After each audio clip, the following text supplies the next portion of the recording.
నమస్తే మిత్రులారా, నేను మీ శ్రీనివాస్ చౌహాన్ అడ్వకేట్. సో మిత్రులారా, మన నిత్య జీవితంలో ప్రతి చర్య కూడా చట్టాలకు అవినాభావ సంబంధం కలిగి ఉంటుంది కాబట్టి చట్టాల మీద అవగాహన పెంపొందించుకోవడం ఎంతో అవసరం.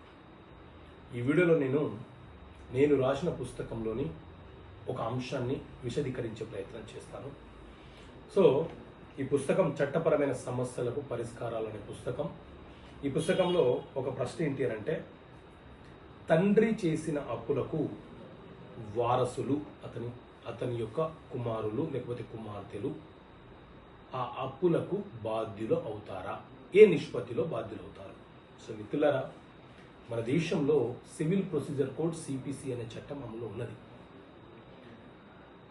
ఏదైనా ఒక సివిల్ వివాదము ఇద్దరు వ్యక్తుల మధ్య లేకపోతే రెండు సమూహాల మధ్య సంభవిస్తే ఆ సమస్యను సివిల్ న్యాయస్థానము ఏ రకంగా పరిష్కారం చేయాలో తెలియపరిచే చట్టమే ఈ సివిల్ ప్రొసీజర్ కోడ్ సిపిసి అనే చట్టం.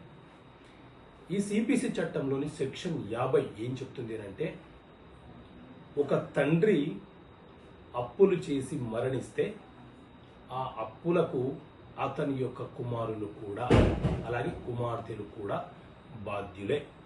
అయితే కుమారులు కుమార్తెలు ఏ నిష్పత్తిలో ఆ తండ్రి యొక్క ఆస్తులను బాగా పంపిణీ చేసుకున్నారో అదే నిష్పత్తిలో వారు ఆ తండ్రి సంపాదించినటువంటి ఆస్తులను అలాగే వారసత్వపు ఆస్తులను ఏ రకంగా అయితే పొందారో, ఏ నిష్పత్తిలో అయితే పొందారో అదే విధంగా ఆ తండ్రి చేసినటువంటి అప్పులకు కూడా వారు సమాన నిష్పత్తిలో, అంటే ఆస్తులను ఏ నిష్పత్తిలో పొందారో అదే నిష్పత్తిలో అప్పులకు కూడా బాధ్యులవుతారు.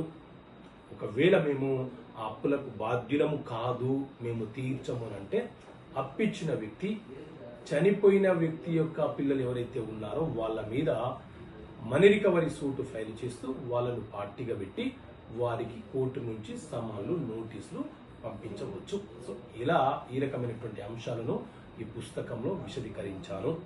ఈ పుస్తకం కావాలనుకుంటే ఇక్కడ కనిపిస్తున్న నెంబర్కి కాల్ చేసి ఆర్డర్ చేసుకోవచ్చు. రిజిస్టర్ పోస్ట్ ద్వారా ఈ పుస్తకాన్ని మీకు అందిస్తాను. ఓకే మిత్రులారా, థ్యాంక్ యూ. జై హింద్.